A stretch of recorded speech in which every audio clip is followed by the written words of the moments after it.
shortly before the trade deadline. Despite the rocky ending, Butler received a tribute video and a mixed reaction from the crowd. I was surprised about that.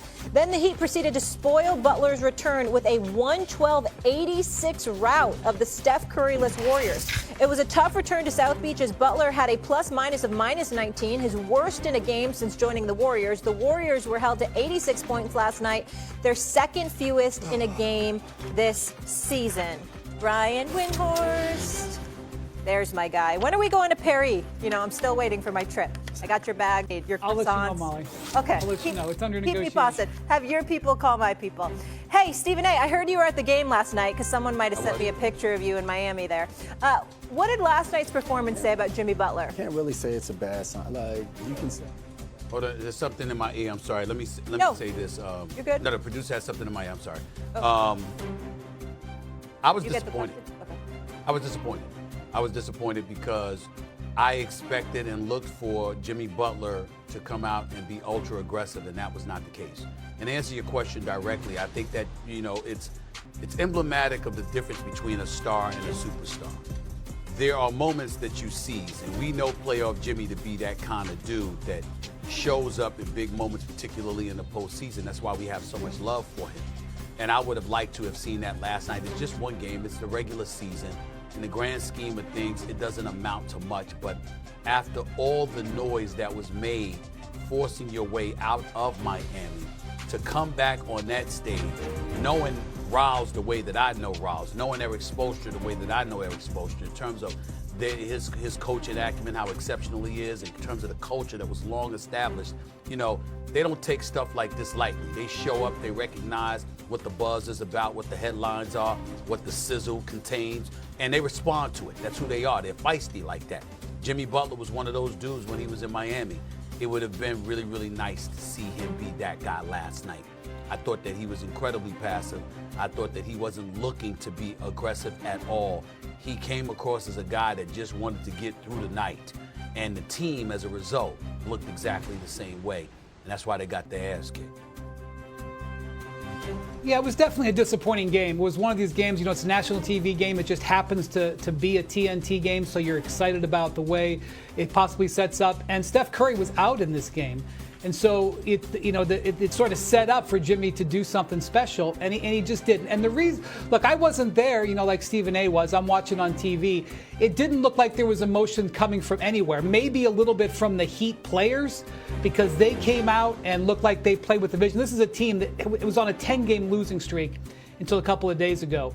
So, you know, them playing with such energy was what I kind of took away from it. They also, Molly, had a red-hot three-point shooting night. It was one of the hottest nights of shooting from three-point range the NBA has seen this season. And that was why they won the game so big. But, you know, my viewpoint of Jimmy Butler is that he is a superstar. Because, you can define superstar a bunch of different ways, and I'm not saying there's a right or a wrong way. One of the ways I look at it is if you are on the lesser team, can you take a lesser team and win a playoff series, especially a high-stakes playoff series, a conference finals, a finals? Jimmy Butler's done it multiple times. But he didn't have that type of energy in last night's game. And I will say this, from the bigger picture, Steph has missed the last two games. The Warriors have lost to the Hawks and the Heat, two under 500 Eastern Conference teams. And the Lakers have been on a losing streak. They were in position to move up to fifth in the West, with this Lakers struggling a little bit right now, and they've missed an opportunity, and they didn't get a great Jimmy Butler game either the last two games. So on sort of the bigger picture, that's what I was taking away from it. Well, I'll say three things. Number one, the Warriors needed to win because you got to avoid the play-in. And you have the Clippers, and you have themselves, and Minnesota, and one of those teams is going to be stuck in that play-in, and that is a disaster. So the game is significant. Number two, I questioned multiple times in the finals. I'm not counting the pandemic year when they waited 6 months to play again. He took one team to the final, Butler. I think he's a little overrated. Stevie kind of alluded to that. I mean, he's very good. So he's not a great, when I consider great, he's not a great player. He's a very good player. He's not a great player. A great player is Luka, is the Joker, is Curry. That is Anthony Edwards. That's a great player. You're going to put Butler on that level as greatness is concerned? I mean, is he as good as Jason Tatum? That's a great player. I think he's cut below. That's number one. Number three, you know what? I know we all love. You don't think he's been a difference maker on the Warriors outside of last night? You don't think he's re-energized? It doesn't make any difference until I see the Warriors win some playoff series. I'm not interested in the. And right now the Warriors might be in a play-in. I know they won 14 and whatever it was. You 14 can't or 15. act like he hasn't re-energized that team. That's not fair. Who cares? But in the big picture, if they're in the play-in, who cares if he re-energized the team? They might be in the play-in. This team. They might be in the play-in game. I know, but Steph's also hurt. Go ahead. There's 2 games. Well, he's hurt. Doggy. Can I say one other thing, please, quickly? Go ahead before I get at you. Go ahead. Can we now take the halo off Spoelstra? They're in the worst division in the NBA. There is nobody over 500. They play 25 games against the Orlandos, who haven't had their players all year. Atlanta, Washington, Charlotte. That team is atrocious. And I understand Butler kind of screwed everything up. I get that. They're 10 games under 500. That is a horrendous. They should not be 10 games under 500. And that's 31 and 41. Go ahead. Doggy, I said enough. First of all, what you just said was sacrilegious. Eric Spoelstra is a Hall of Fame coach. He's one of the great coaches in the game today. There is no question about that, okay? He's done a good job this year, Steve? He's done a good job this year.